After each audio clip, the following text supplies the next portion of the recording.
one of PHE's functions was to inform local authorities like you, and no doubt around the country, of their developing understanding of the virus.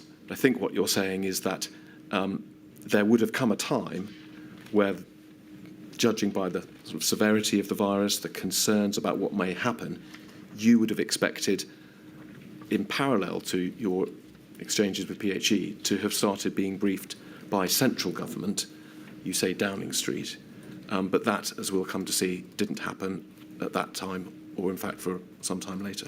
Absolutely. Are you saying that on the basis of any experience, or on the basis of hindsight, or simply a feeling you had at the time? Well, without wishing to breach confidences, for example, we were in close contact with the government in advance of Operation London Bridge going live. I don't want it to be indelicate.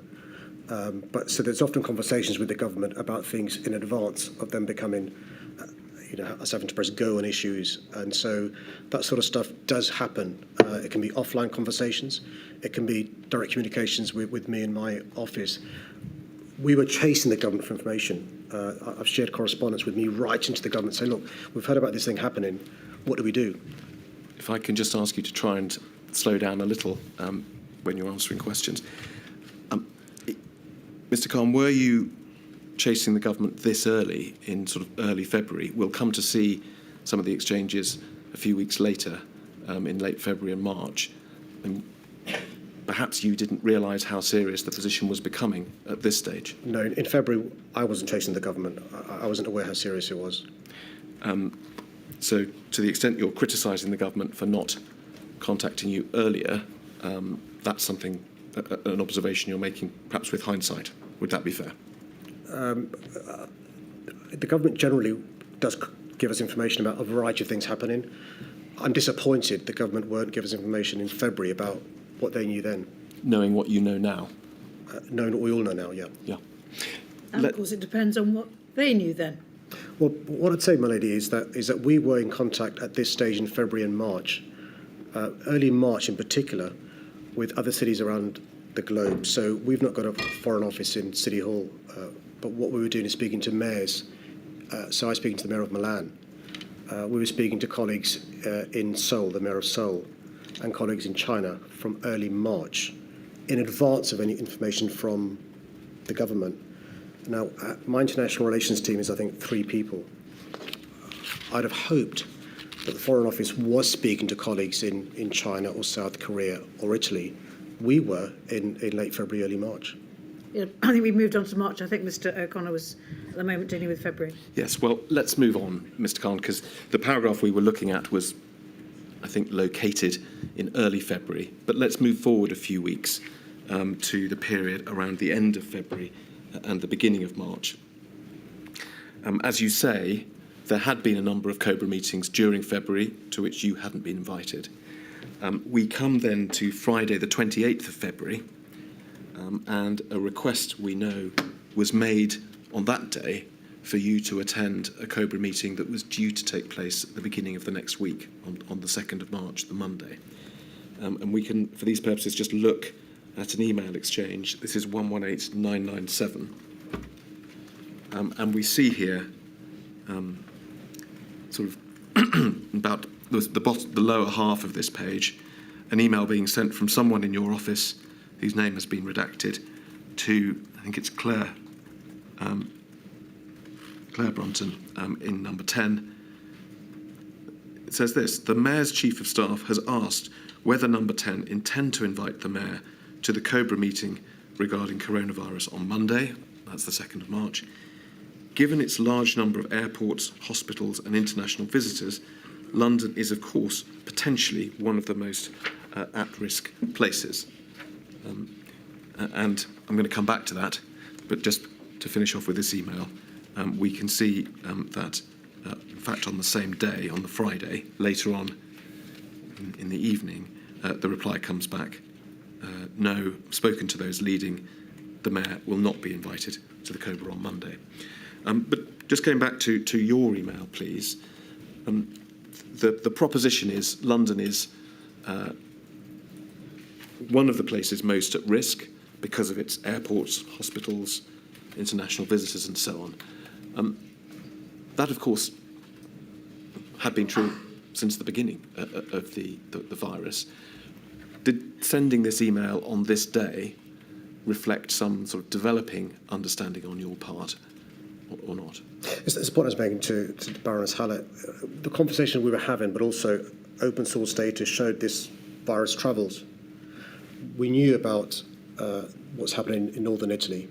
We also knew it's half term, and we also knew that London has a number of airports that serve our city: Heathrow, Gatwick, Stansted, City, the Eurostar, and so forth. So it wouldn't be a surprise if London was the first place this virus came to. So I was cognizant of all that in real time, without the benefit of hindsight. And just appears to me, if we knew this in City Hall, and we've not got at our disposal the expertise Her Majesty's government has, why didn't they? Let's just look, if we may, at another set of emails, this time internal at number 10, to show how that decision to refuse not to invite you on that occasion was reached. So if we can look at 214135, please. At the bottom of that page, we see the same email from your member of staff. And then if we look going up the page, first of all, Claire Brunton says to emails saying she assumes the answer is no again. And then we see an email from Eddie Lister, who was he not one of Prime Minister's chiefs of staff, or his chief of staff? We've heard oral evidence from him saying that no, he thinks, but there does need to be a meeting of mayors, perhaps with Man Hancock. Then another email from Claire Brunton saying that it had been discussed at the 8:15 meeting, and that the general view was that there is in fact an argument for you to be at the meeting. And then at the very top, at the sort of final response from Eddie Lister, you can't have him without Street, Burnham et al. Reference to the mayors of Birmingham and Manchester, or is London more important than Manchester?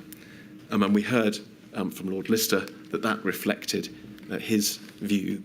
In other words, one either invited all of the metro mayors, to use that term, or none of them, and that is why, as we saw in the previous document, you were not invited. What's your reaction to that analysis and that reasoning behind you not being invited to COBRA at that stage? Well, firstly, I think it may well have been sensible to invite Andy Street, Andy Burnham, and other metro mayors to COBRA meetings rather than bilaterals. But secondly, they knew then, I knew subsequently, that London was different. I knew subsequently London was different because I was subsequently told that the pandemic was having an impact on London ahead of the rest of the country. The government were aware the challenges in ICU, the challenges in our hospital, and the government were aware about community transmission in London. So there is an argument for London to be treated differently at this particular time. But secondly, actually, we know, and it was the case then and it was the case in 2009, there is an ability for COBRA to have some people join in virtually anyway. So there's no reason at all why others couldn't join as well. In summary, what Professor Whitty was telling you at this meeting was confirming, obviously also adding much more detail, the consideration, the suspicion that you had before, which is that London, because of its status as a transport hub and proximity of so many people living together, would be ahead of the rest of the country in the development of the virus. Absolutely. I think at this stage, Mr. O'Connor, we may have had an example where a school had pupils who had the virus, and that school may have closed down because of a skiing holiday in Italy. So that was also the fore of my mind. I was aware that the virus was in London because of the school closure, but it's clear from what Chris Whitty was saying, the impact on London was going to be huge. An example of how I received it was that week I decided to cancel the St. Patrick's Day event on the Sunday, just on the basis of what Chris Whitty had told me and about the impact of the virus. This was in advance of me going to the first COBRA. I think St. Patrick's Day was going to take place, the event in Trafalgar Square, that Sunday. Yeah. let's pick up the chronology again then. So that was the Wednesday, the 11th of March. At the end of that, the next day, in fact, on Thursday, the 12th of March, there was another COBRA meeting. We can look briefly at another of these email exchanges, 1118843, please. Quite a familiar exchange by now at the top half of the page. An email on that day, early at lunchtime on the 12th of March, to Claire Brunton, asking if you could attend. Presumably the meeting was in the afternoon. Simply repeating the request, really, and saying we think it's important he's there representing London. And the answer comes back, checked with the team, I'm afraid not. You've already described your frustration at not having been at the earlier meetings, presumably coming the day after your meeting with Professor Whitty.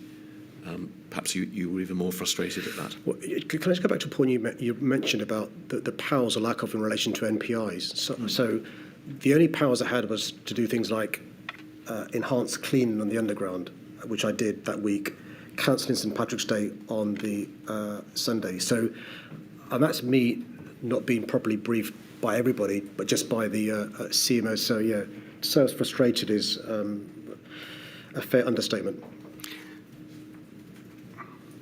We then go into the weekend. You've mentioned you cancelled the St Patrick's Day event.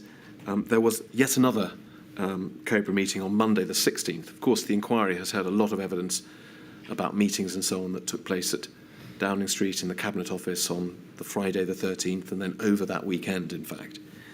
But then there was another COBRA meeting on Monday the 16th of March, and on this occasion you were invited to attend.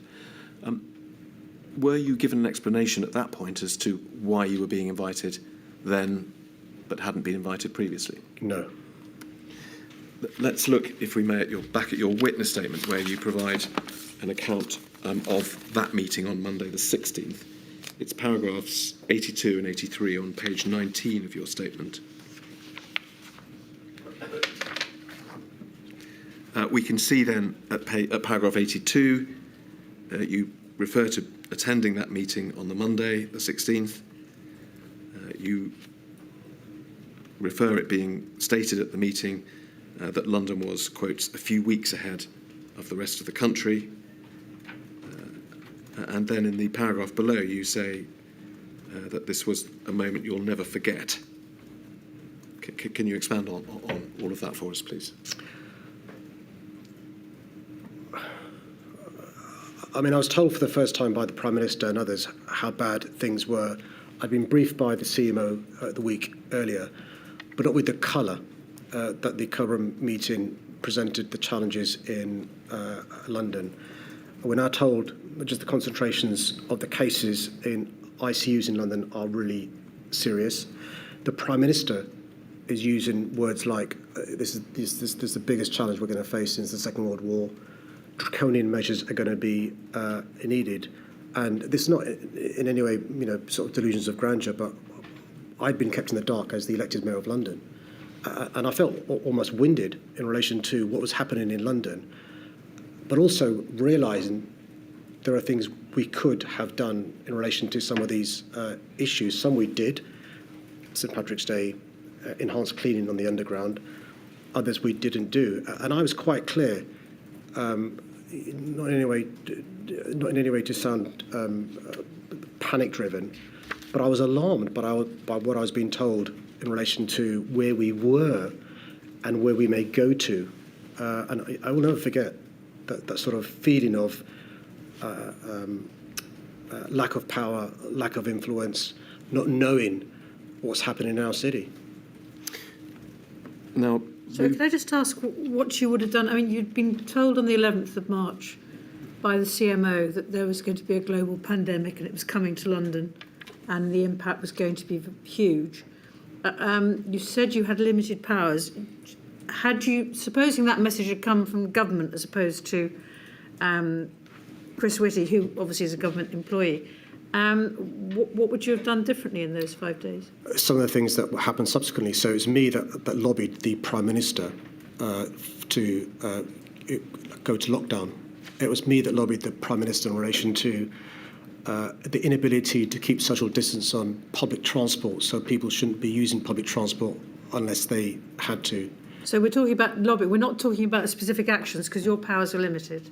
Well, that's the joy of COBRA, my lady, that you can put your views forward to people with the power and they can take power. So because COBRA is chaired by the Prime Minister, he can act, if you like, as a referee between different points of view between the Cabinet, but also he takes some more representations from somebody at the coalface of London and can respond. So I'll give you an example in relation to some of the lobbying in the absence of power to the Prime Minister that led to action.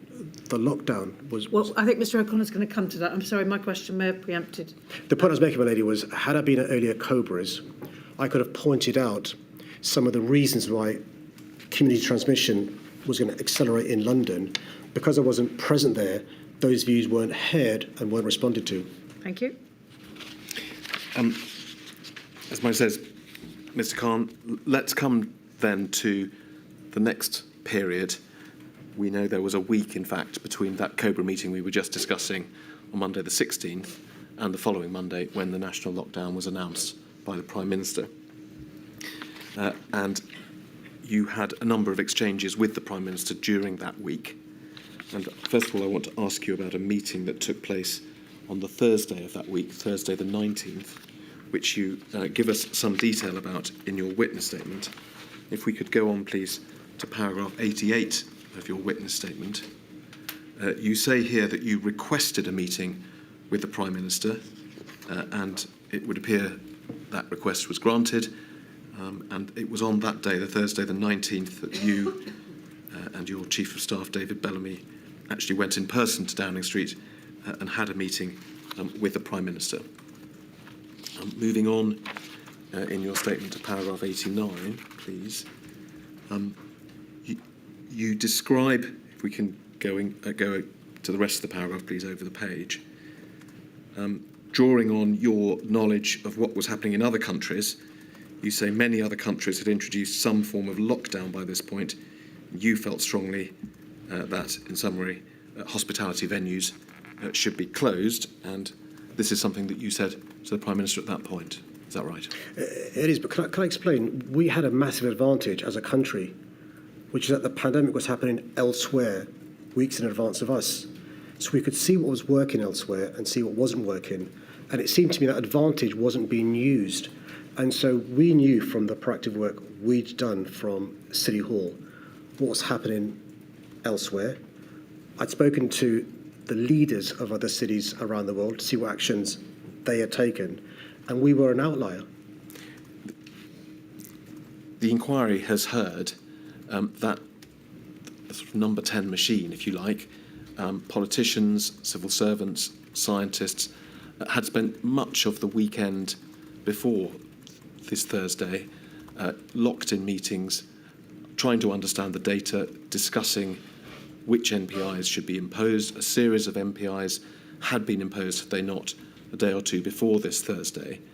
And certainly the evidence we've heard is that what came to be described as lockdown had been considered and was under consideration during this period. Is that something you understood at the meeting, or did you think you were raising something that the Prime Minister hadn't already heard? No, it was clear. It was clear that some of these things had been surfaced, but the Prime Minister wasn't persuaded. So I'll give you an example in relation to my surprise. The Prime Minister wasn't aware that in other parts of the world they had lockdowns in place and fines could be issued if he breached the lockdown. I was surprised he wasn't aware of that in relation to what's happening elsewhere. He said that, did he? Yeah, because my Chief of Staff gave the example of Milan in relation to the imposition of fines. The Prime Minister wasn't aware, for example, in France there were some tensions because Parisians were going to other parts of the country, and so it was important to keep people confined to where they were. And that was the conversation we were having, and I was surprised at the lack of awareness of some of these things. You go on in your statement, Mr. Khan, to describe the exchanges at this meeting, and in summary, tell me if I've got this right, you and Mr Johnson agreed that there would be a press conference that day, later on the Thursday, where you would both appear together and ask hospitality venues to close. And subsequently, you got a message to say that that wasn't, I've leapt ahead. You then left Downing Street to go back to City Hall to prepare for the press conference, but you then got a message to say that there'd been second thoughts and that the press conference wasn't going to go ahead after all. Is that I'm going to take you to that particular part of your witness statement in a moment, but is that a summary of what was discussed at the meeting? It is, but it's just worth explaining. It was quite clear during the meeting that the Prime Minister was hesitant to bring in measures. I made the point to him, look, you're a libertarian, I'm somebody who's passionate about human rights. If we're both saying to London, we've got to have restrictions, that is really powerful. You're Conservative, I'm Labour. It's a really powerful thing for both of us to be addressing London. And that point landed with Dom Cummings and with the Prime Minister, I thought. And he said, you're right, let's have a press conference together. And so I left Downing Street to return to City Hall, because it was going to be some hours later, the press conference, so I could get my words together and so forth. We see the entry saying, starting BJ will talk to team overnight. We can see at the end of that entry he's saying, but this comes at great economic cost. Just scroll down a little further, please. So the entry starting, it's better if we can coordinate as much as possible. Again, he goes on to say, there's a trade-off. We can't just completely screw up the economy. And then still further down to the next page, please. That first entry at the top of the next page, again, Mr Johnson is saying we don't want to cripple the economy. I'll ask you about that in a minute, but more generally, was it your understanding at this stage on the Sunday that Mr Johnson still hadn't decided in his own mind whether to take that step of imposing a mandatory lockdown? That's right. And then help us, these repeated references to the economy, Sure. Does that give us a clue as to what Mr Johnson was thinking on that day? You'll see from the contemporaneous records of our meetings, I'd raised the issue of the economy as well. The first time I met with him, I raised the issue of my concern about those in zero-hours contract, those in the gig economy. And in fact, after the first COBRA written to the Prime Minister and suggested a sub-COBRA dealing with the economy, so I was also cognizant of the impact on the economy.